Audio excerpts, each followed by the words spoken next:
प्रभु आप सबको ब्लेस करे। और सचमुच आज हम बहुत आनंदित हैं आप सबको देखकर, और मैं आप सबका धन्यवाद करता हूँ आज जिन लोगों ने मीटिंग अरेंज करने में मदद की, चाहे दरी बिछाने के द्वारा, चाहे चाय पिलाने, चाहे आराधना करने के द्वारा। सचमुच परमेश्वर आपको बहुत ब्लेस करे। आज सचमुच परमेश्वर आशीष करेंगे। मेरी आवाज क्लियर आ रही है आपके पास? चलो प्रभु का धन्यवाद है। थोड़ा लाइट नहीं है, थोड़ा सा प्रॉब्लम है, मेरे हिसाब से ठीक है। प्रभु का धन्यवाद है, हमने अच्छी आराधना की है, तो सचमुच प्रभु हमें ब्लेस करने वाले हैं। पिछले साल भी हमने यूथ मीटिंग की थी, ये दूसरी यूथ मीटिंग है। पिछले साल यूथ मीटिंग में कितने लोग थे जो आए थे इस जगह पे? हाथ उठाएं जो पिछली बार थे। चलो शुक्र है खुदा का, आप लोग दोबारा आए हैं। तो पिछली यूथ मीटिंग में आपने कुछ सीखा था, कुछ लाभ हुआ आपको? हालेलुया। मैं विश्वास करता हूँ लाभ हुआ होगा। काफी मुझे गवाहियां भी बाद में सुनने के लिए मिली थी। मैं प्रभु धन्यवाद करता हूँ कि सचमुच परमेश्वर वचन के द्वारा हमें आशीष करते हैं। जैसे पास्टर पंकज जी ने भी गीत गाया, वचन के द्वारा हम अपने वचन को जब दिल में रखते हैं उस समय पवित्र आत्मा में पाप से बचाता है। तो सचमुच परमेश्वर आज भी हमें अद्भुत तरीके से आशीष देगा, क्योंकि जो शैतान है आज नौजवानों के अंदर वर्क करता है, शैतान बच्चों के अंदर वर्क करता है और उन्हें गुमराह करता है। तो प्रभु की इच्छा है जो नौजवान है वो परमेश्वर के राज में बड़े सीखें। Hallelujah hallelujah. वैसे तो परमेश्वर के राज में कोई बूढ़ा नहीं है, कोई ओल्ड मैन नहीं है। परमेश्वर के राज में 80 साल की उम्र में भी परमेश्वर मूसा को बोलता चल मेरे काम को कर। कितने साल की उम्र में? 80 साल में। तो हो सकता है ताली बजाकर गीत गाते, इसमें क्या हो तो फायदे? एक तो परमेश्वर के नाम की महिमा हो रही है, उसके बाद आपका शरीर बहुत अच्छा रहेगा। हार्ट अटैक नहीं आएगा कभी भी आपको। क्या नहीं आएगा? दिल का दौरा नहीं पड़ेगा। क्यों? ये पंप अच्छी तरह करेंगे। जब आप नाच कर ठीक है जोर जोर से करेंगे तो परमेश्वर आपको आशीष करेगा। और जब मैं अपने आपको शीशे में देखता हूँ तो मैं देखता हूँ मेरी उम्र बढ़ रही है। उम्र की जैसे जब मैंने ज्यादा 5 साल पहले आप देखेंगे मेरी उम्र ज्यादा लगती थी, अब मेरी थोड़ी कम हो गई है। सेहत कम होगी, फेस छोटा हो गया, पेट भी छोटा हो गया। फेस भी छोटा हो गया, पेट भी छोटा हो गया। तो कुछ लोग अगर मुझे पहचान नहीं पाते, भाई गोदी भी अच्छा बजा रहे थे, इनको पता है। मैं जब बिल्कुल पतला था तब से जानते हैं, जब मोटा हो गया तब से जानते हैं, अब फिर स्लिम हो रहा तब भी जानते हैं। ये मेरे बहुत अच्छे दोस्त हैं, ये ऑलराउंडर हैं। प्रभु के अनुग्रह में जो काम दे दो कर लेते हैं। आज उनको टूटल गाय के ढोलकी बजाने के लिए इन्होंने बजा दी। हालेलुया। कई बार इनको बोला जाता है प्रभु के दासों के लिए खाना बनाने के लिए, वो भी बना देते हैं। हालेलुया। सचमुच प्रभु इनको आशीष करे। तो हम प्रभु के वचन में जाएंगे और बहुत सी बातों को आज हम फिर से देखेंगे, और मैं विश्वास करता हूँ परमेश्वर आपको आशीष करेगा। हम निकालेंगे नीति वचन अध्याय 22 उसका 6 वचन। हिंदी में कोई भी पढ़ेगा।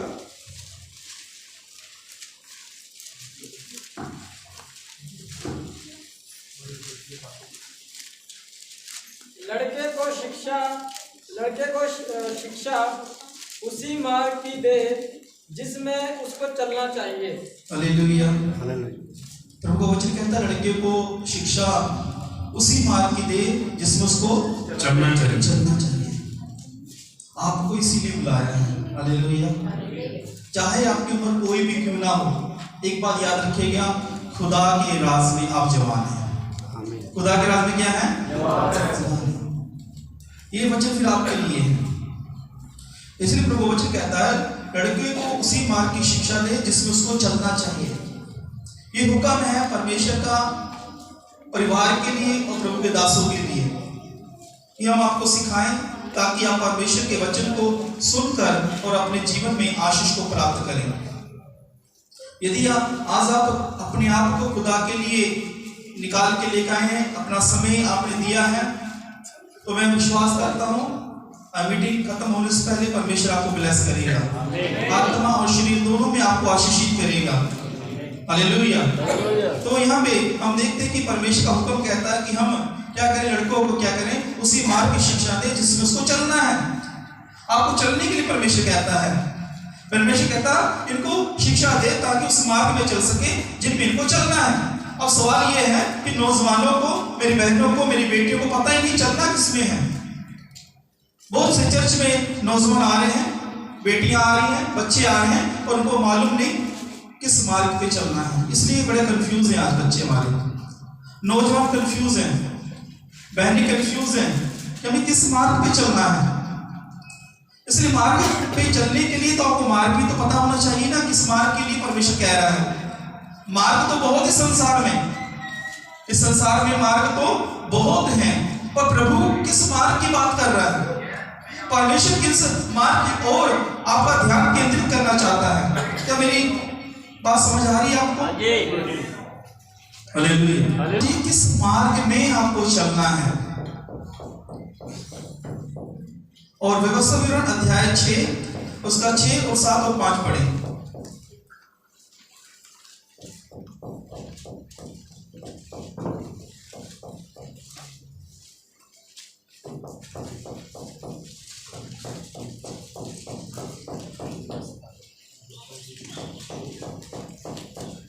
व्यवस्था विवरण अध्याय 6 का 6 7 5 पहले 6 पढ़ लें।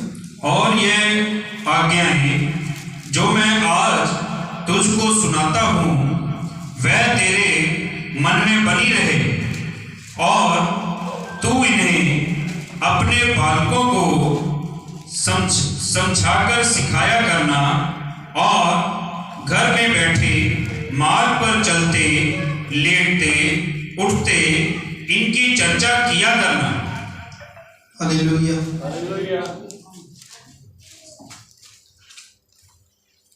पास्टर तो इधर आइए, पास्टर इधर बैठे।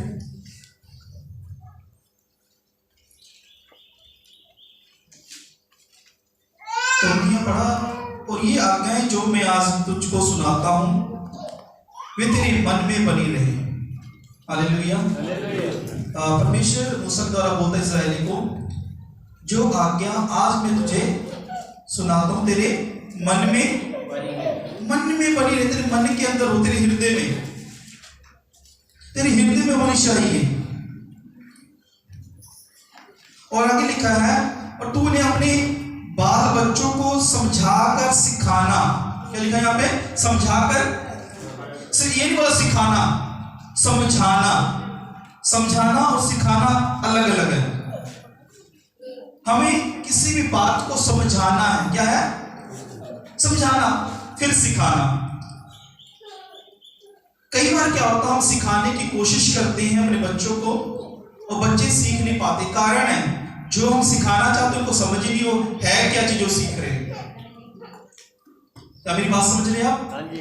अब लिखा समझाकर सिखाना, उनको समझाना पड़ेगा फिर सिखाना पड़ेगा। तो आगे लिखा यहाँ पे, घर में बैठे, मार्ग में चलते, लेटते, उठते उनकी चर्चा किया करना। हमेशा अपने बच्चों से जो वचन मैं तुम्हें देता हूं क्या करना? चर्चा करते रहना। ये परमेश्वर ने इजरायलियों को हुक्म दिया कि आप अपने बच्चों को ये वचन को सिखाना ताकि वो मेरे डर और मेरे भय में बने रहें। हालेलुया।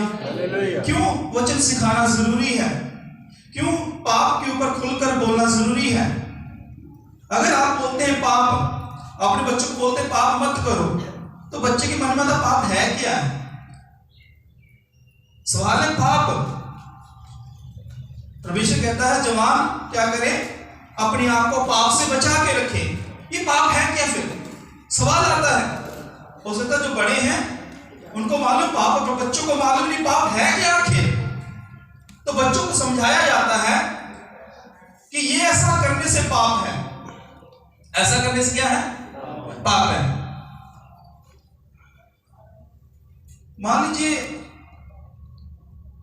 यहाँ पे सॉकेट लगा हो जिसमें करंट आता है और छोटा बच्चा है और उसे बोले बेटा ये सॉकेट है, इसे प्लग है, इसमें उंगली नहीं डालना, अगर उस बच्चों को ना समझाया जाए, वो बड़ा हो रहा है, उसको नहीं मालूम इसके अंदर से करंट आता है, उसको पता है करंट आता है, उसको ये नहीं पता करंट से नुकसान क्या है, तो उसको समझाना पड़ेगा, बेटा ये इसमें से करंट आता है, इसको यदि हाथ लगाएगा तो क्या होगा, तेरी डेथ हो सकती है, कोई बड़ी दुर्घटना हो सकती है। सिर्फ हम ये कह दें कि ये इससे तुझे करंट लगेगा, ये काफी नहीं है, हमें पूरा समझाना पड़ेगा, ये शॉकेट है, इसके ऊपर तुमने हाथ नहीं रखना, यदि हाथ रखोगे तो क्या होगा, समस्या होगी, शरीर में कष्ट आएगा, तुम्हारी डेथ भी हो सकती है। इस प्रकार परमेश्वर कह रहा समझाना है, क्या है जी, समझाना है, ताकि वो समझ सके। और हम नीति वचन 5 की 1 और 2 पढ़े। नीति वचन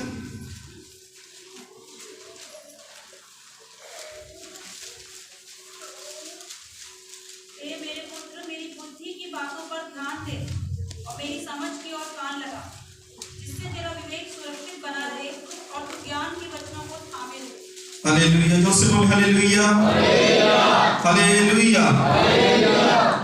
देखा, हे मेरे पुत्र मेरी बुद्धि की बातों पर क्या दे, ध्यान दे, और मेरी समझ की ओर क्या लगा, कान लगा, और जिससे तेरा विवेक सुरक्षित बना रहे और तू ज्ञान के वचनों को थामे रहे। Hallelujah, hallelujah. यहाँ पे प्रभु वचन कहता है तेरा विवेक सुरक्षित बना रहे। विवेक क्या बोलते हैं, विवेक।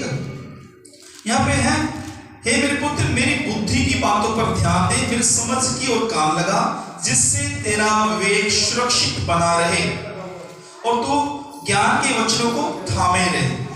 यदि आज जितने भी हमारे यहाँ बच्चे हैं, जवान हैं, उनको मैं बात बोलना चाहता हूँ, यदि आज आप परमेश्वर के वचन को ध्यान से नहीं सुनेंगे तो परमेश्वर क्या करेगा, आपके विवेक को सुरक्षित रखेगा। विवेक, विवेक मालूम किसे कहते हैं, ये किसी व्यक्ति के नाम के बारे में मैं नहीं बोलता, किसी का नाम हो सकता विवेक होगा।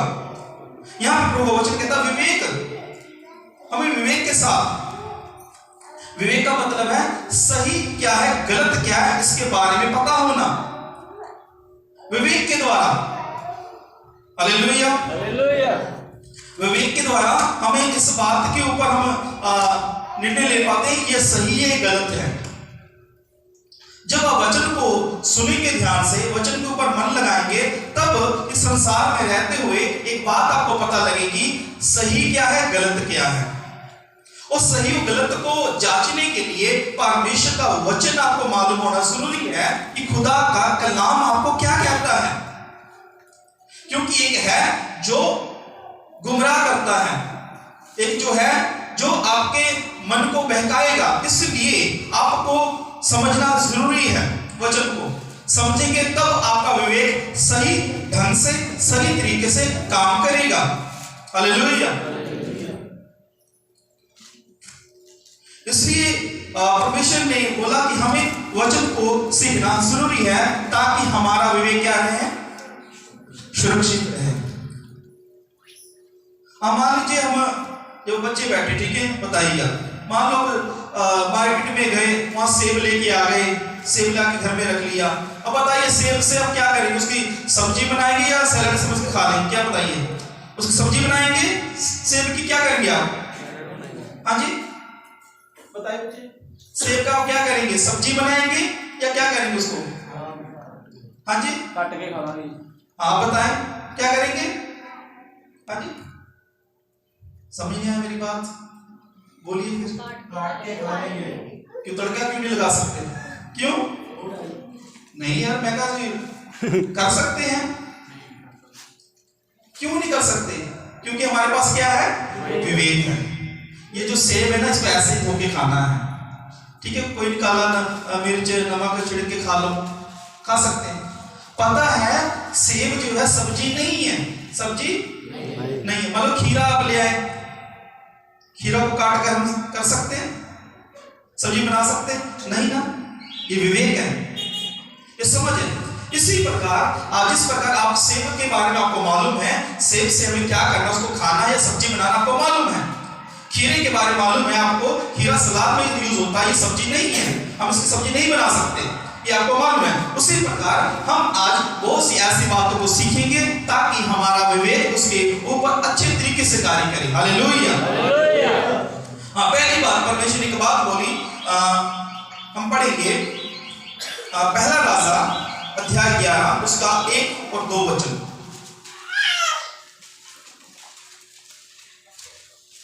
परंतु राजा सुलेमान फिरौन की बेटी और बहुत सी विजातीय स्त्रियों से, जो मोआबी, अमोनी, एदोमी, सिदोनी और हित्ती थी, प्रीति करने लगा। वे उन जातियों की थी जिनके विषय में यहोवा ने इस्राएलियों से कहा था, तुम उनके मध्य में ना जाना। यहाँ पे क्या लिखा कि तुम उनके मध्य में, उनके बीच में मत जाना, उनके बीच में मत जाना, परमेश्वर ने कहा। हाँ पढ़े। और ना वे तुम्हारे मध्य में आने पाए, वे तुम्हारा मन अपने देवताओं की ओर निसंदेह फेरेंगी। उन्हीं की प्रीति में सुलेमान लिप्त हो गया। देखिए, परंतु राजा सुलेमान फिरौन की बेटी और बहुत सी विजाती स्त्रियों से, जो मोआबी, अमोनी, अदोमी, सिदोनी और हित्ती से प्रीति करने लगा। ये वो उन जातियों की थी जिनके विषय में यहोवा ने इस्राएलियों से कहा था, तुम उनके मध्य में ना जाना। परमेश्वर ने क्या बोला था? उनके मध्य में ना जाना। सिंपल रहना, तुम उनके मध्य में ना जाना। क्या लिखा था? तुम मध्य में ना, वो तुम्हारे बीच में आए, ना तुम उनके बीच में जाना, ना वो तुम्हारे बीच में आए। क्योंकि क्या हुआ था? जब सुलेमान उनके बीच में गया और वो उनके बीच में आके सुलेमान के, तो सुलेमान का मन क्या हो गया थी? क्या हो गया जी? बहक नहीं, अच्छी तरह बिगड़ गया। क्या होगा जी? बिगड़ गया। बहकना होता तो कुछ समय के लिए बहका था, तो बिगड़ गया था। ये कौन है सुलेमान? क्या जानते हैं? ये राजा है, किंग है।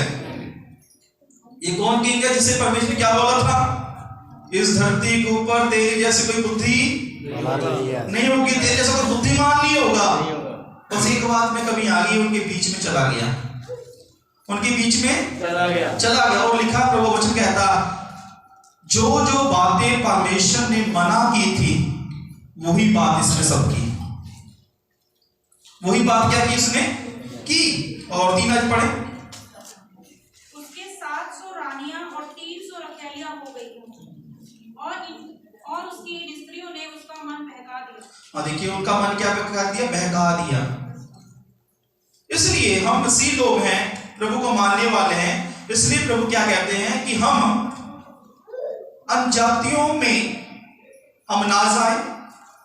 सुलेमान के अंदर बहुत बुद्धि थी, बहुत समझ थी, हर एक चीज थी, पर उसका मन बहक गया, वो पराई औरतों के पीछे चला गया। आज नौजवानों को जो शैतान है क्या करता है? जवानी के अभिलाषाओं के पीछे क्या करता? खींचता है। परमेश्वर ने मना किया था कि उनके मध्य में भी ना जाना। क्यों जाने के लिए परमेश्वर ने कहा मध्य में नहीं जाना? क्योंकि वो तुम्हें अपने जाल में फंसा लेंगे। और हम देखते हैं सुलेमान फंस गया और बहुत से पाप उसने किए। और नीति वचन 7:25 पढ़े। तेरा मन ऐसी स्त्री के मार्ग की ओर ना फिरे और उसकी डगरों में भूल कर ना जाना। लिखा उसके डगरों में भूल कर भी न जाना। क्या नहीं जाना? उसके डगरों में भूल कर भी मत जाना। उसके डगरों में मतलब उसके मार्ग में गलती से भी ना जाना। देखिए, परमेश्वर मना कर रहा है। क्या कर रहा है परमेश्वर? मना कर रहा है। अभी मैं इसको समझाऊंगा, अभी आयत पढ़ रहे हैं, इसके ऊपर मैं थोड़ा कोशिश करूंगा डिटेल इसको क्लियर करने के लिए। और लिखा उसकी मार्गों में भी ना जाना। तो उसका 5 का 7 और 8 में पढ़िए इसी का नीति वचन का 5 का 7 और 8। इसलिए अब हे मेरे पुत्रों, मेरी सुनो और मेरी बातों से मुंह ना मोड़ो।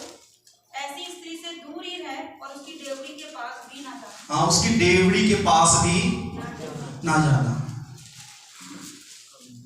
उसके मार्ग के पास भी ना जाना, उसके दरवाजे के पास भी ना जाना। क्यों? जिस प्रकार सुलेमान को शैतान ने अपने वश में कर लिया था, तुम्हें भी वो अपने वश में कर लेगा।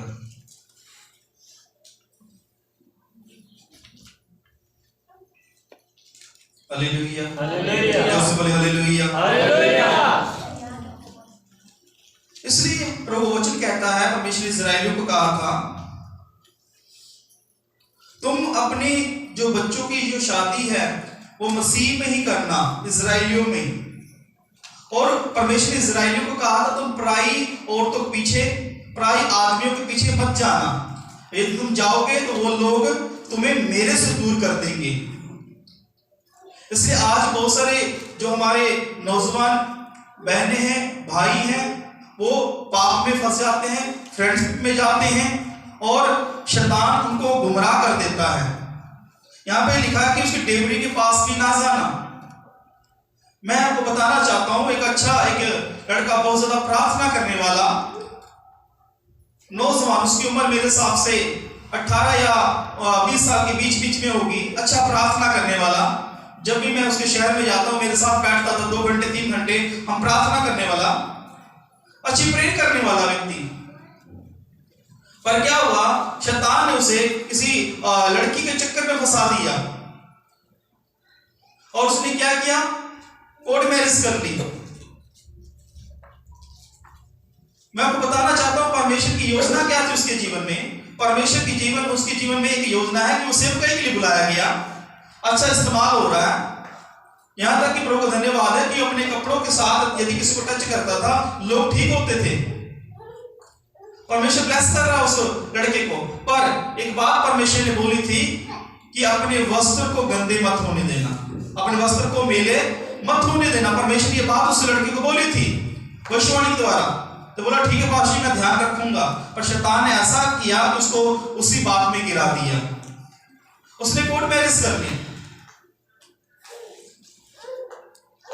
और जो जिससे उसने शादी की वो एक विधवा औरत थी, मान लीजिए वो 20 है, उसकी उम्र 30 या 35 होगी। देखिए किस प्रकार शैतान ने उसे अपने जाल में फंसाया और परमेश्वर की योजना किस प्रकार उसके जीवन में खत्म हो गई। इसलिए परमेश्वर कहता है कि इनके डेवड़ी के पास भी ना जाना, इनसे कोई बातचीत भी ना करना। और बहुत से नौजवान क्या करते हैं, कहते हैं नहीं पास्टर हम तो सिर्फ व्हाट्सएप में मैसेज से बात ही करते हैं, नहीं पास्टर हम तो सिर्फ हाय हेलो ही कर रहे हैं। ये हाय हेलो या व्हाट्सएप पे बातें करना ही आपको पाप में गिराएगा। यहाँ पर तो परमेश्वर कहता है कि उसकी डेवड़ी के पास भी ना जाना। यदि तो उसकी डेवड़ी के पास जाएगा, उसके जाल में फंस जाएगा। पर आज बहुत से नौजवान हैं, वो क्या करते हैं, यूथ है, पास्टर को सिखाते हैं नहीं पास्टर जैसा आप सोच रहे ना, जैसे समझ रहे, ऐसी कोई बात नहीं है, ऐसी कोई बात नहीं। जब भी मैं उसके पास जाता, उस घर में एक बात बोलता था, मैं कहा प्रभु मुझे कह रहा पाप से बच के रहना। कहते नहीं पास्टर पूरा ध्यान है, पूरा ध्यान है। तो बाद में पता लगा कि पूरा ध्यान क्या था। सही बात को बाद में पता पूरा ध्यान क्या, जब मैरिज होगी। मैं कहा अपने घर वाले को बताया, कहता पास्टर जी बताया नहीं। मैं कहा बताओ। घर वाले परेशान, सारे परेशान हो गए। तो कहने का मतलब शैतान जाल में फंसाता है। इसलिए मैं बात कहना चाहता हूं, जब आप प्रभु के राज में बढ़ रहे हैं, आप अभी जवान हैं, आपकी उम्र बढ़ रही है, तो कृपया ऐसी बातों से दूर रहें। आप व्हाट्सएप किसी को सिखाना शुरू ना करें। एक बार एक लड़का मुझे बोलता पास्टर जी इस लड़की के लिए प्रार्थना करनी है। मैं कहा हाँ जी कर देंगे। मैं कहा आपके साथ कैसे? कहता पास्टर मैं वचन सिखाता हूँ। मैं क्या सिखाता हूँ? वचन। बोलिए क्या सिखाता हूँ? वचन सिखाता हूँ। मैं कहा अच्छी बात है, मैं देखना मैं कुछ और ना सीख लेना। सावधान किया। कहता नहीं पास्टर आपको मालूम तो मैं कैसा हूँ। मैं कहा सब मुझे मालूम, पर शैतान का आपको नहीं मालूम वो कैसा है। समझ को मुझे मालूम आप कैसे हैं, पर आपको ये नहीं पता शैतान कैसा है। तो क्या हुआ, 6 महीने बीते नहीं थे, पास्टर दुआ कर दे मैरिज करानी है। मैं कहा ये वही है? हाँ जी जी पाप हो गया जी हमारे से। क्या हो गया जी? पाप हो गया। देखिए फंस गया ना। शुरुआत कहां से हुई थी? वचन सिखाने से। और विश्वासी की बोलो नहीं बेटा आप उस लड़की से बात ना करो, उस लड़के से बात ना करो। नहीं पास्टर आपको क्या बोला, हम वचन की बात तो कर रहे हैं, हमारी कोई और बात नहीं है, सिर्फ वचन की बात है, सिर्फ हमारा हाय हेलो ही है, बस यहां तक ही हम सीमित हैं। पर बीच में एक है जो शैतान आपके मनों को, अपनी भावनाओं को कंट्रोल करने वाला है। सिर्फ वचन सिखाने के चक्कर में ही बहुत सारे यूथ है जो पाप में गिर रहे हैं और अपने मन के अनुसार लव मैरिज कर लेते हैं और उनके जीवन में बहुत सी समस्याएं, बहुत सी परेशानियां आ जाती हैं। इसलिए कृपया ऐसा काम करना बंद कर दें। किसी को सिखाने की जरूरत नहीं, पास्टर है, कलीसिया है। आपका काम क्या? प्रार्थना करना, वचन को सीखना, तकड़े होना। ज्यादा कुछ सीखने वाला पास्टर का नंबर दीजिए, बोले पास्टर जी इनको वचन सिखाइए, आप मत सिखाना शुरू करें। अब बहुत सारे लोग ऐसे ही ढंग से, ऐसी तरीके से पाप में जाकर फंस जाते हैं। और उसका पढ़ेंगे हम नीतियों 6:25। ताकि तुझको बुरी स्त्री से बचाए और पराई स्त्री की चिकनी चुपड़ी बातों से बचाए। उसकी 6:25 नीति वचन। उसकी सुंदरता देखकर अपने मन में उसकी अभिलाषा न कर। उसकी सुंदरता देखकर अपने मन में उसकी अभिलाषा ना करना, वह तुझे अपने कटाक्ष में फंसाने ना पाए। लिखा उसकी सुंदरता क्या करेगी? तेरे मन को क्या करेगी? कंट्रोल करेगी। क्या करेगी? मन को कंट्रोल करेगी, वश में। चाहे आप जितना मर्जी प्रार्थना करने वाले हैं, शैतान फंसाएगा ही फंसाएगा। इसलिए यदि कोई लड़का या लड़की आपको ज्यादा आकर्षित कर रहा है या कर रही है, तो प्रभु वचन कहता भागें। क्या करें? भागना उस जगह से, उसे बात नहीं करनी। कैसे भागना है? यूसुफ की तरह। किसकी तरह भागना है? यूसुफ की तरह। जो वचन को पढ़ते हैं यूसुफ के बारे में, तो मेरे हिसाब से यूसुफ से वो औरत एक बार नहीं बोली, हो सकता कितने दिनों तक वो बात कर रही होगी कि तो मेरे साथ व्यभिचार कर, मेरे साथ व्यभिचार कर। कितने दिनों तक बोल रही होगी। लास्ट में जब उसने देखा यूसुफ ने ये हटना नहीं, वो वहां से उसका हाथ छुड़ाकर भाग गया। क्या छुड़ा के भाग गया? हाथ। तो बाइबल कहती है भागना है। क्या कहती है बाइबल यहाँ पे? भागना है। सामना करने की बात यहां नहीं कहती। परमेश्वर कह रहा है ये जो पाप है, ठीक है, जिसे अभिलाषा कहते हैं, जिसे व्यभिचार कहते हैं, ऐसे पाप से परमेश्वर कहता भाग। जब तेरा मन किसी के प्रति आकर्षित होता है, तेरा मन बार बार कहता उससे बात करना, मैंने बार बार आपका दिल करता उससे मिलने का आपका दिल कर रहा है, इसका मतलब है शैतान आपके मन को कंट्रोल कर रहा है। आपका मन, आपका दिमाग शैतान के वश में हो रहा है। इसलिए परमेश्वर कहता भाग। आपको भागने की जरूरत है। यदि आप नहीं भागेंगे तो क्या होगा? शैतान आपको पूरी तरह अपनी गिरफ्त में ले लेगा, पूरी तरह आपको जकड़ लेगा। इसलिए जितने मेरे बेटे और बेटियां बैठे, मैं आपको बोलना चाहता हूं, यदि आपका मन ऐसी बातों के ऊपर ज्यादा ध्यान है, ऐसी गलत बातों के ऊपर, गलत बातों के ऊपर, चीजों के ऊपर आपका ज्यादा ध्यान जा रहा है, तो कृपया उन बातों से क्या करें? भागिए आप, भागिए आप। क्योंकि यहां पे लिखा है उसकी सुंदरता देखकर अपने मन में उसकी अभिलाषा ना करना। क्या ना करना? अभिलाषा। उसके बारे में सोच विचार मत करना।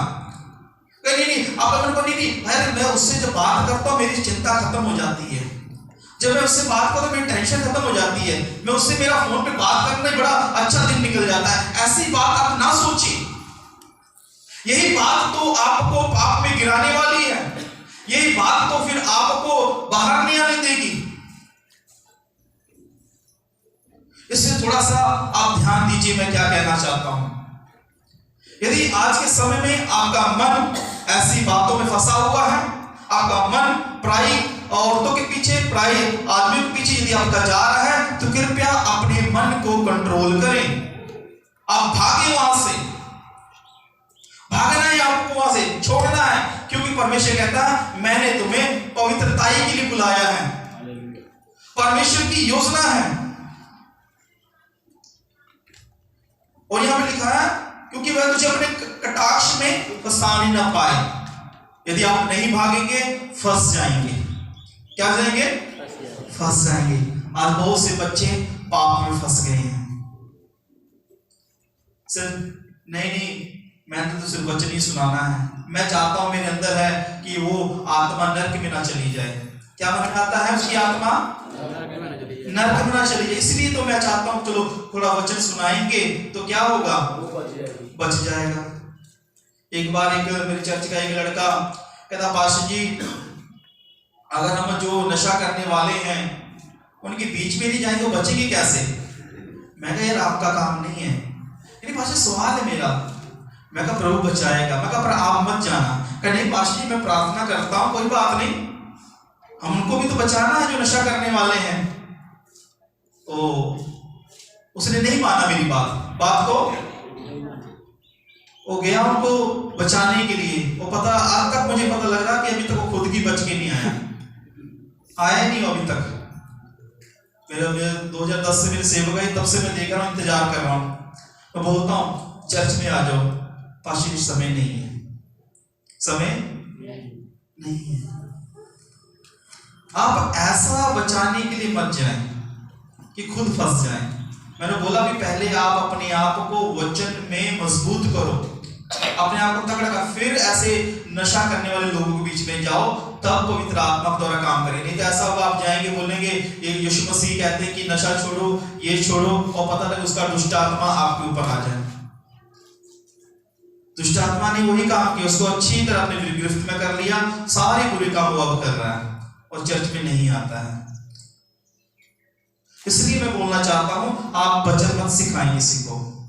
अब इस काबिल नहीं हुए आप सिखाना। किसी बुजुर्ग के पास जाइए, किसी बुजुर्ग भाई को बताइए, जवानों को सिखाना बंद कर दे, जवान बहनों को सिखाना बंद कर दे वचन। पर आज हमारे जवान भाई बहन क्या कर रहे हैं, जवानों को सिखाते, बुजुर्गों के बारे में सोचते ही नहीं है। कारण है क्योंकि आपका मन उनकी ओर केंद्रित है, आप उनके अभिलाषी हैं, आपके मन में लालच है। हम पढ़ते हैं नीति वचन 7 उसका 21 पढ़ेंगे। ऐसी बातें कहकर उसने उसको अपनी प्रबल माया में फंसा लिया और अपनी चिकनी चुपड़ी बातों से उसको अपने वश में कर लिया। हाँ लिखा है ऐसी ऐसी बातें कहकर उसने अपनी प्रबल माया में फंसा लिया। क्या लिखा? प्रबल मतलब तकड़ी, मतलब ऐसी माया भी जिसमें निकलना मुश्किल है। ऐसी बातें, ऐसी शैतान बातें करेगा आपके जीवन में कि आप ना बाहर नहीं आ पाएंगे।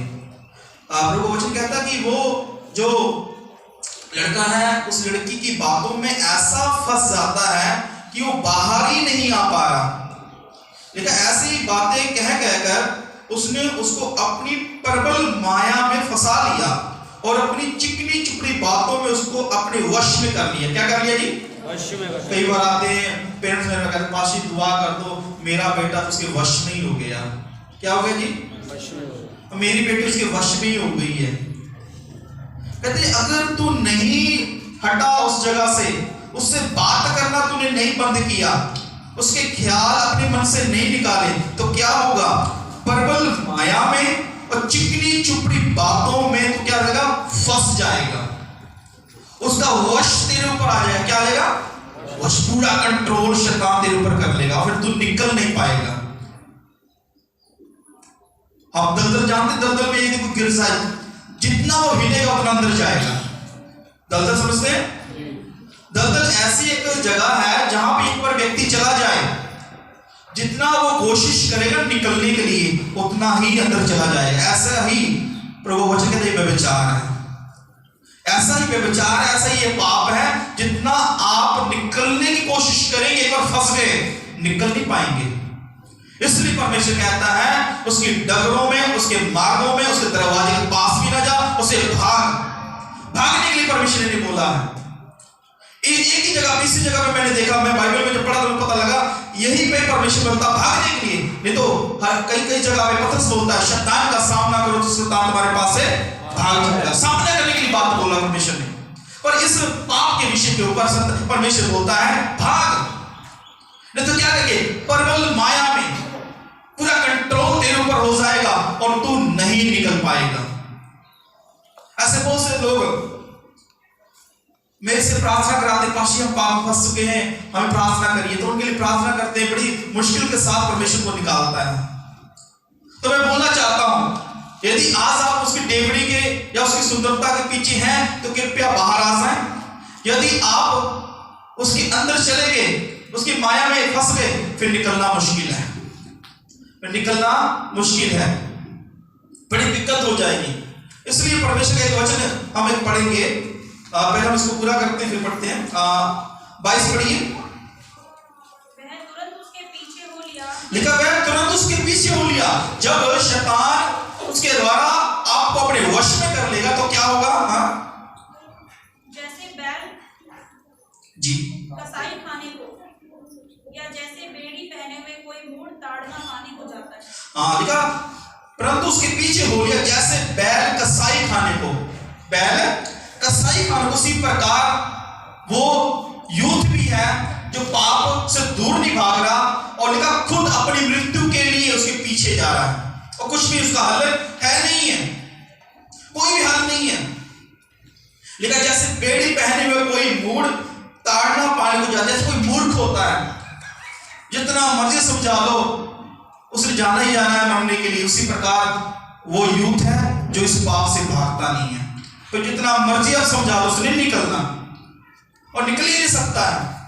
कारण है क्योंकि उस शैतान ने उसके माइंड को, उसके मन को, आंखों को अच्छी तरह बंद कर दिया है, फिर उसको कुछ समझ नहीं आता। आगे बढ़े। 23। अंत में उस जवान का कलेजा तीर से बेधा जाएगा। वो उस चिड़िया के समान है जो फंदे की ओर वेग से उड़े और ना जानती हो कि उसमें मेरे प्राण जाएंगे। लेकिन उस चिड़िया के समान, जाल की तौर, चिड़िया को पकड़ने के लिए जाल बिछाया जाता है।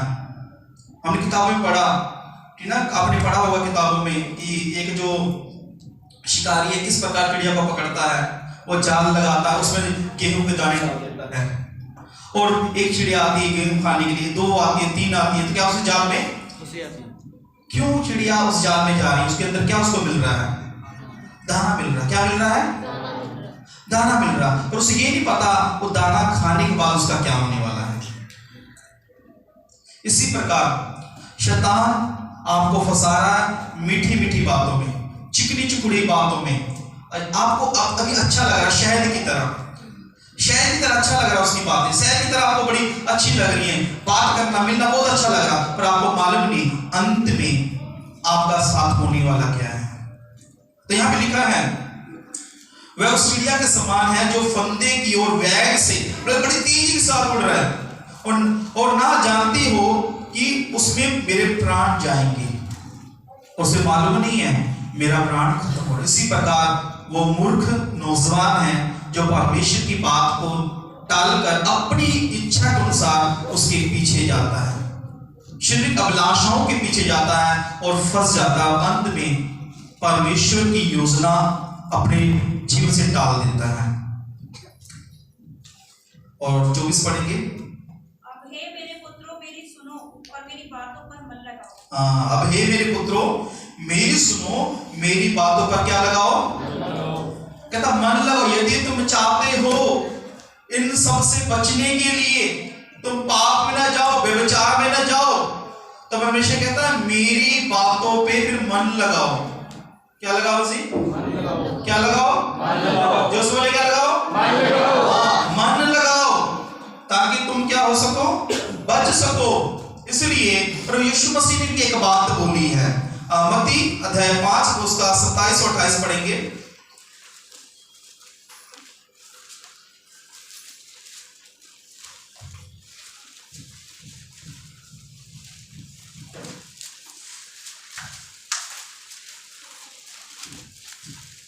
तुम सुन चुके हो कि कहा गया था व्यभिचार ना करना, परंतु मैं तुमसे यह कहता हूं कि जो कोई किसी स्त्री पर कुदृष्टि डाले वह अपने मन में उससे व्यभिचार कर चुका। देखिए यीशु मसीह ने बोला, वहां पे लिखा भागो। हम पुराने नियम में सुलेमान के वचनों में देखते हैं, नीति वचन में प्रभु वचन कहता भाग, और यीशु मसीह क्या कहते हैं? मन में ख्याल भी मत लेके आना। मन में क्या नहीं लेके आना? ख्याल नहीं लेके आना। लिखा यदि तू मन में यदि पूर्ण दृष्टि डाले, मन में यदि तू सोच भी लेगा, प्रभु वचन कहता है तूने पाप कर दिया है। सोचना भी नहीं है, प्रभु वचन कहता है। यदि आपने सिर्फ विचार ही कर लिया, प्रभु वचन कहता है आपने पाप कर लिया है। इसलिए प्रभु वचन कहता हम बड़ी सावधानी के साथ इस संसार में हमें चलना है, ताकि परमेश्वर क्या करे? हमारे ऊपर कृपा करे, हमारे ऊपर दया करे। हालेलुया। इसलिए लिखा यदि तू उस पर कुष्ठ डाले और अपने मन में उससे विचार कर चुका, यदि आपने सोच भी लिया, प्रभु वचन कहता आपने पाप किया। इसलिए परमेश्वर कहता है उसके डेवरी के पास मत जा। यदि आप नहीं जाएंगे अपने मन में विचार भी नहीं आएंगे। यदि आप उसके पास जाएंगे आपके मन में बहुत सी बातें आ जाएंगी। Hallelujah, hallelujah, hallelujah, hallelujah. इसलिए प्रभु वचन कहता है तू उससे क्या कर? भाग। हालेलुया। जब बच्चे बड़े होते हैं, मन में एक 15-16 साल की उम्र में एक बात आती है, एक मन में विचार आता है। आपको पता क्या विचार आता है? कोई बताएगा मुझे? नौजवान भाई या बहन, क्या विचार आता है? मेरी शादी किससे होगी? ये आता कि नहीं आता? नौजवान के मन में क्या आता है? मेरा लाइफ पार्टनर कैसा होगा, जिससे मेरी शादी होगी कैसा होगा? ये मन में एक ख्याल आता है जब बच्चे उम्र में बढ़ते हैं। जब ऐसा ख्याल आता है तो उस समय हमें एक बात याद रखनी है, परमेश्वर ने हमें ऐसी बातों पे सोचने के लिए मना किया है। संत पौलुस कहते हैं अपनी शादी की चिंता ना कर, स्त्री की खोज ना कर। पिछली बार मैंने बताया था, पिछला जो यूथ मीटिंग हुआ था, देखा पत्नी की खोज ना कर। आप खोजने की जरूरत नहीं है, आपके लिए बेस्ट है। आपके लिए क्या है? बेस्ट रखा हुआ समय पे परमेश्वर आपको दे देगा। आपको ढूंढना नहीं है। जब ढूंढने जाएंगे मन में विचार आएगा, आएगा अच्छा हमें जीवन साथी चाहिए, अच्छा चाहिए जीवन साथी, तो क्या होगा? शैतान आपके मन से खेलेगा, शैतान आपको गिराएगा फिर। इसलिए हमने क्या करना? उस बात को खत्म कर देना अपने जीवन में। हमने संत पौलुस की बात को याद रखना कि परमेश्वर ने उसके द्वारा बोला है स्त्री की खोज ना कर, पत्नी की खोज ना कर, पति की खोज ना कर। इस बात को खत्म कर देना है। सिर्फ हमें प्रभु के राज्य में बढ़ने की जरूरत है। वो प्रभु का काम है, परमेश्वर अद्भुत तरीके से करेगा। एक आयत को पढ़ेंगे, 2 तीमुथियुस अध्याय 2 उसका 22। 2 तीमुथियुस अध्याय 2 उसका 22। जब आशाओं से भाग और जो शुद्ध मन से प्रभु का नाम लेते हैं, उनके साथ धर्म और विश्वास और प्रेम और मेल मिलाप का पीछा कर। हालेलुया। जवानी के अभिलाषों से भाग, जो शुद्ध मन से प्रभु का नाम लेते हैं, उनके साथ धर्म और विश्वास और प्रेम और मेल मिलाप की पीछा कर। हालेलुया। जवानी की अभिलाषाओं से भागने के लिए परमेश्वर बोलता है आपको भागने की जरूरत है। क्या करने की जरूरत है? भागने की जरूरत है। और कहता है कि क्या करो? भाग। और शुद्ध मन से जो प्रभु का नाम लेते हैं, जो धर्म का काम करते हैं, जिनका विश्वास अच्छा है, जो प्रभु के प्रेम में है, उनके साथ मेल मिलाप रख, ताकि तू बच जाएगा। हालेलुया।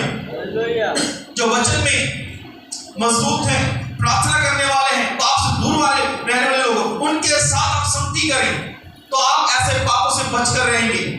क्योंकि ऐसे लोगों के साथ जब आप रहेंगे, उनका अभिषेक जो उनके ऊपर है, वो अभिषेक आपके जीवन में पाप आने नहीं देगा। हालेलुया। जब आप किसी अभिषेक की दास के साथ कांटेक्ट में रहेंगे तो क्या होगा? उसका अभिषेक आपके जीवन में कार्य करेगा। इसलिए परमेश्वर का वचन कहता है कि जो शुद्ध मन से प्रभु का नाम लेते हैं, जो धर्म के काम करते हैं, जो विश्वास में मजबूत है, उनके साथ मेल मिलाप रख। यदि तू उनके साथ मेल मिलाप रखेगा तो क्या होगा? तेरा विवेक, तेरा मन सुरक्षित रहेगा, तू पाप में गिरेगा नहीं। क्यों? क्योंकि वो जो अभिषेक उनके जीवन में है, वो अभिषेक तेरे जीवन में भी काम करेगा और तुझे भी स्पर्श करेगा। हालेलुया। इसलिए परमेश्वर कहता कि हम क्या करें? अच्छे प्रभु के दासों के साथ संगति करें ताकि पाप से बच सके। ये सलाह परमेश्वर ने पौलुस के द्वारा नौजवानों को दी। इसलिए हमें थोड़ा सा ध्यान देना है। और प्रभु का वचन कहता है कि यदि हम भागते नहीं है, यदि हम भागते नहीं है, मान लीजिए हम मसीह में है, हम ऐसे पाप से व्यभिचार से भाग नहीं रहे हैं और अन्य जातियों से शादी कर लेते हैं जो प्रभु को नहीं मानते हैं, उनसे हमारी मैरिज हो जाती है, अपनी इच्छा के अनुसार हम मसीह में मैरिज कर लेते हैं। मैं एक बात क्लियर करना चाहता हूँ, अन्य जातियों से भी अपने मन से शादी करना पाप है और मसीह में भी लव मैरिज करना पाप है। अन्य जाति में भी लव मैरिज पाप है, मसीह में भी पाप है। पीछे जो आपसे हो गया क्षमा मांगे, आगे बढ़े, आप लोग वचन सीखे। अन्य जातियों में भी आप लव मैरिज करते हैं, पाप है, और मसीह में भी लव मैरिज करना पाप है। दोनों तरफ पाप है। क्यों पाप है आपको मालूम है? आपको मालूम है याकूब ने राहेल से लव मैरिज की। किससे? राहेल से। और लव मैरिज के कारण मैं बताना चाहता हूं उसके जीवन में बड़ी समस्या थी। ये राहेल कौन है? बहुत ही सुंदर है, बड़ी सुंदर है राहेल, और याकूब ने उससे शादी कर ली। और प्रभु वचन बताता है वो याकूब उसके कारण 20-21 साल गुलाम रहा, बड़ा परेशान रहा। जिससे उसने शादी की वो औरत क्या थी? मूर्ति पूजा करने वाली। क्या थी? हम पढ़ेंगे उत्पत्ति अध्याय 32 और 33-34।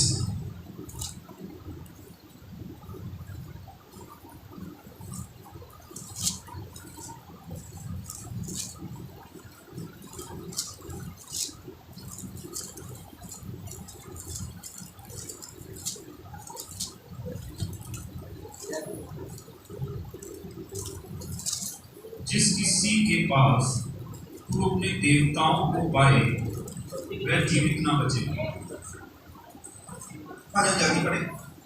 जीवित ना बचेगा। मेरे पास तेरा जो कुछ निकले उसे भाई बंधुओं के सामने पहचान कर ले ले, क्योंकि याकूब ना जानता था कि राहेल गृह देवताओं को चुरा ले आई है। यहाँ पे लिखा है याकूब को पता नहीं था कि जो उसकी पत्नी है वो गृह देवता को चुरा के लेके आई है। अब देखिए याकूब की जो पसंद है, संसारिक तौर पे याकूब ने बहुत अच्छा एक चुनाव किया। राहेल बहुत ही सुंदर है, लिखा उसका रूप बहुत सुंदर है, आकर्षित है, उसकी आवाज बड़ी अच्छी है, सब कुछ अच्छा है, पर उसके जीवन में एक पाप है, वो मूर्ति पूजा करने वाली है। वो क्या करने वाली है? मूर्ति पूजा करने वाली है। अगर सोचिए याकूब जब उससे शादी करता है, जो श्राप, जो दुष्टात्माएं राहेल के ऊपर हैं, वो दुष्टात्मा फिर याकूब के ऊपर भी आएगा। इसलिए यदि आप ऐसे अनजातियों में अपनी मनमर्जी से शादी जब करते हैं तो क्या होता, क्या कारण?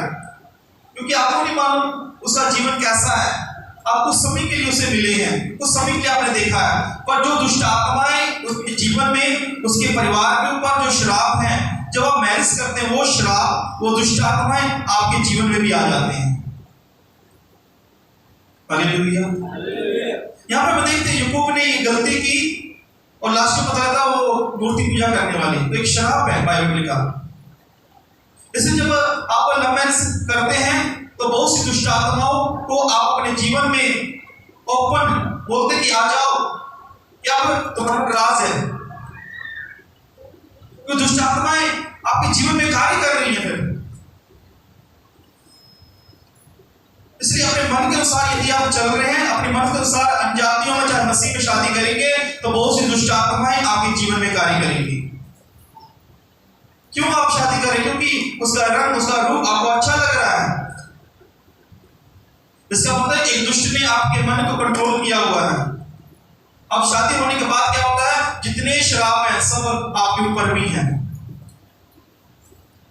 तो क्या होगा शादी के बाद? 2 महीने ठीक रहेंगे, उसके बाद लड़ाई झगड़ा शुरू, परेशानियां, दिक्कतें, समस्या शुरू हो जाएगा। इसलिए परमेश्वर कहता भागने की जरूरत है।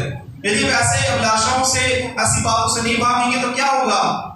दुष्ट आत्मा आपके ऊपर अपना पूरा कंट्रोल करेगा।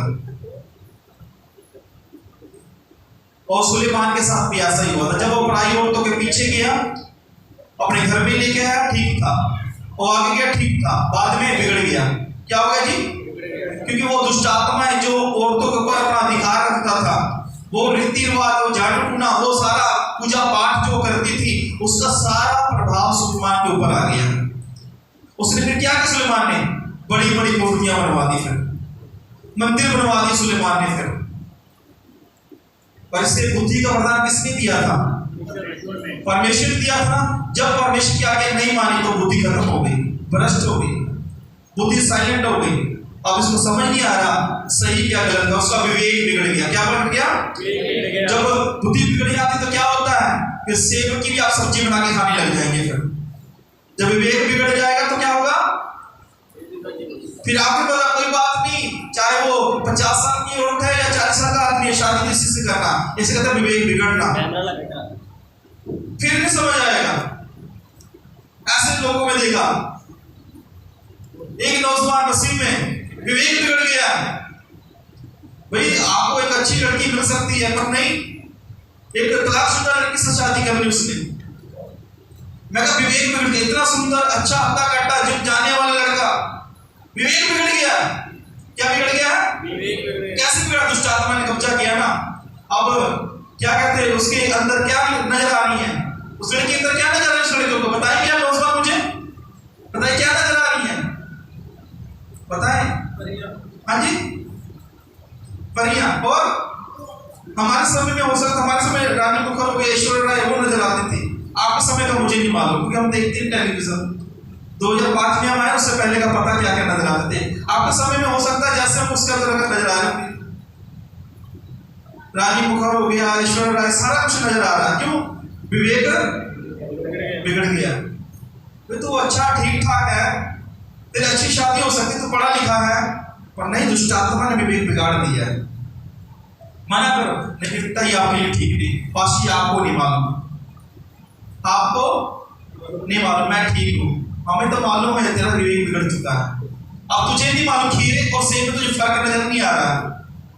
अब तुझे सेब में फर्क नजर नहीं आ रहा, उसको फ्रूट की तरह खाना है, उसको सब्जी बना के खाना है। इसलिए बहुत से लोग ऐसा करते हैं और बाद में बड़ा पछताते। फिर सुलेमान भी बड़ा पछताया, बड़ा विलाप किया। फिर क्या कहता सुलेमान? पता क्या कहता? शबोपदेश की लिख दिया। शबोपदेश में लिखे क्या बोलता है? धन रखना व्यर्थ है, शादी करना व्यर्थ है, बच्चे पैदा करना व्यर्थ है। दिमाग खराब हो गया। शबोपदेश में पढ़िए क्या लिखा? शादी में जाना व्यर्थ है, नौकर रखना व्यर्थ है, सारा करने के बाद क्या बोलना व्यर्थ। दिमाग खराब हो गया। सुलेमान बोल रहा व्यर्थ है, व्यर्थ है, व्यर्थ है। एक लड़का, जब मैं विश्वास में था तो वो किसी एक लड़की के और तक चक्कर में पड़ा हुआ था। उसके घर वालों ने बेटा ना शादी कर, मेरे पास ने भी समझाया, नहीं समझ रहा। तो पता क्या होता, जब हम समझा रहे थे, मैं कहा ब्रदर ऐसा काम करो, ये ठीक नहीं है। सौदेशक का वचन लगा पाशनी, तो ब्रदर जी देखो व्यर्थ है। मैं क्या करता हूँ, आपका समझाना व्यर्थ है, मैं नहीं समझने वाला, व्यर्थ है। सुलेमान की बुद्धि क्या कह रही है? व्यर्थ है, कोई फायदा नहीं है। क्यों व्यर्थ है? क्योंकि दुष्ट आत्मा ने ना अच्छी तरह क्या कर लिया, कंट्रोल कर लिया। पर प्रभु की अनुग्रह था सुलेमान के ऊपर। लास्ट में सुदेश में क्या बोलता है? परमेश्वर का भय मानना, उसके वचन पे चलना, यही ठीक है। क्योंकि चाहे भली बात हो या अच्छी बात हो, परमेश्वर न्याय करेगा। लास्ट में कृपा हुई नहीं, लास्ट में सुलेमान के ऊपर कृपा, और फायदा क्या? शरीर का पूरा मांस निकलवा लिया। समझ बात को? जीवन में इतना दुख, इतना कष्ट उठाने के बाद में समझ आए तो क्या फायदा? तो सुलेमान मत बनिएगा ज्यादा। सुलेमान बड़ा ही समझदार था, आप भी ज्यादा समझदार ना हो, नहीं तो वो दुष्ट आत्मा है ना, आपके जीवन में जब आ जाएंगी तो आपको भी एक ही बात आएगी, सब व्यर्थ है, सब व्यर्थ है। और जो अच्छे नौजवान प्रभु में अच्छी तरीके से चलने वाले हैं, शैतान बस इस व्यभिचार के पाप में फंसा देता है, बाद में सारी जिंदगी खत्म, फिर निकलना मुश्किल है। इसलिए आप थोड़ा सा ध्यान दें ताकि परमेश्वर आपको आशीष करे। ये वही सुलेमान है जो पाप में फंस गया, परमेश्वर ने उसे 2 बार दर्शन दिए थे। कितने बार? 2 बार दर्शन दिए। हाँ, जरूरी नहीं कि आप दर्शन देखने को ताकि, ठीक है, भविष्यवाणियां हो रही है आपके द्वारा या चिंगे हो रहे हैं, इसमें फूल मत जाना। क्या नहीं जाना? घमंड मत करना कि शैतान आएगा नहीं। मैंने ऐसे बहुत से लोगों को देखा पाप में गिरते हुए, जिन्होंने बड़े बड़े काम किए प्रभु के नाम में, बड़े बड़े चमत्कार किए। एक बार किसी का मुझे फोन आया, कहते पास्टर जी मेरी प्रेयर कर दो। फर्स्ट टाइम, मैं 15 की बात बता रहा हूँ, उसमें मैं लाइव प्रे किया करता था। मैं कहता पास्टर मेरी प्रे कर दो। उस मैंने बोला, मैं कहा इसके लिए, कहता ये इससे मेरी शादी हो जाए। मैं कहा प्रभु कहता तेरी शादी इससे होने वाली नहीं है। कहते नहीं, प्रभु ने मुझे दर्शन दिया है, प्रभु ने कहा इससे शादी होगी। मैं मेरे से प्रार्थना करने की क्या जरूरत है? फिर जब प्रभु ने आपको क्लियर किया तो मेरे से प्रार्थना क्यों कराना चाहते? पास्टर रुकावट आ रही है। क्या आ रही है? मैंने बोला परमेश्वर की इच्छा नहीं है, तो क्या किया? फोन बंद कर दिया। फोन 4 साल फोन नहीं आया। कितने साल? फिर फोन आया। मैं तो भूल चुका था, पास्टर जी प्रे कर दो। मैं क्या किया? पास्टर जी आपने उस समय बोला था, मैंने बात मानी नहीं, अब मैं मान गया, प्रार्थना करो अच्छी शादी हो जाएगी।